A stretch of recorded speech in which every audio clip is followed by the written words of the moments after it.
The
Book of Nehemiah, Chapter 1.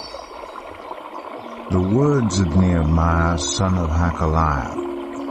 In the month of Kislev, in the 20th year, while I was in the citadel of Susa, Hanani, one of my brothers, came from Judah with some other men, and I questioned them about the Jewish remnant that had survived the exile, and also about Jerusalem.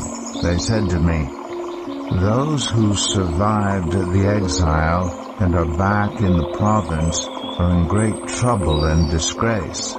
The wall of Jerusalem is broken down, and its gates have been burned with fire." When I heard these things, I sat down and wept. For some days I'd mourned and fasted and prayed before the God of heaven. Then I said, "Lord, the God of heaven, the great and awesome God, who keeps his covenant of love with those who love him and keep his commandments, let your ear be attentive and your eyes open to hear the prayer your servant is praying before you day and night for your servants, the people of Israel. I confess the sins we Israelites, including myself and my father's family, have committed against you. We have acted very wickedly toward you. We have not obeyed the commands, decrees, and laws you gave your servant Moses. Remember the instruction you gave your servant Moses, saying, 'If you are unfaithful, I will scatter you among the nations. But if you return to me and obey my commands, then even if your exiled people are at the farthest horizon, I will gather them from there and bring them to the place I have chosen as a dwelling for my name.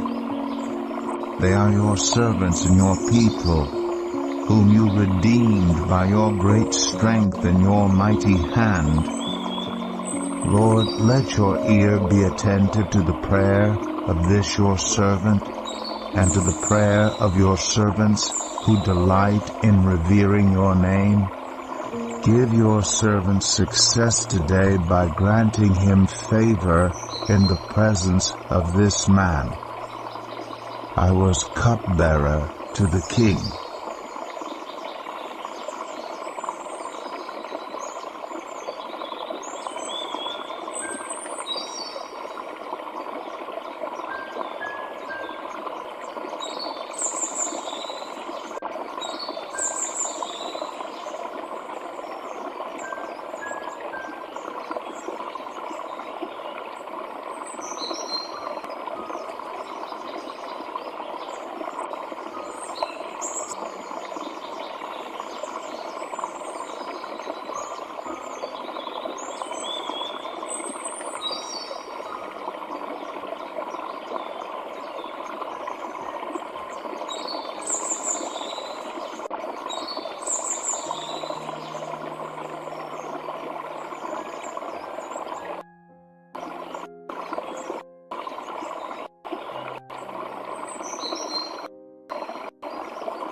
Nehemiah 2.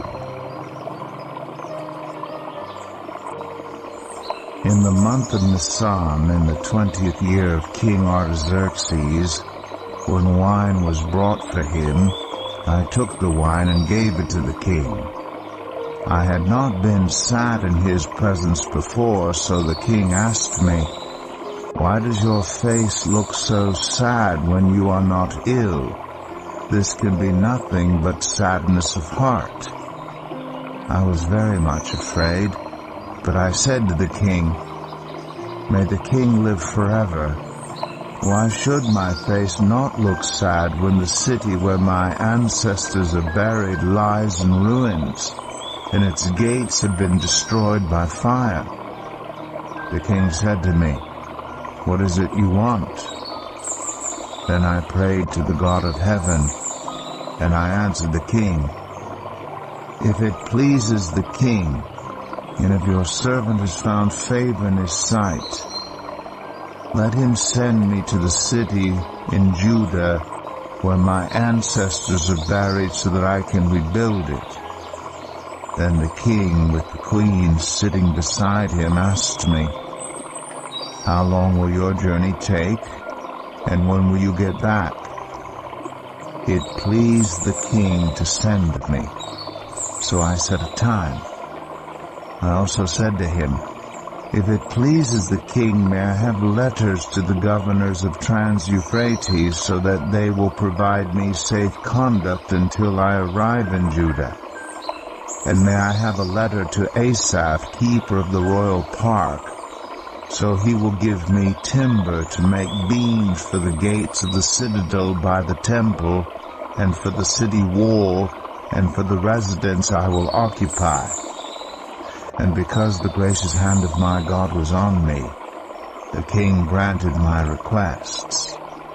So I went to the governors of Trans-Euphrates and gave them the king's letters.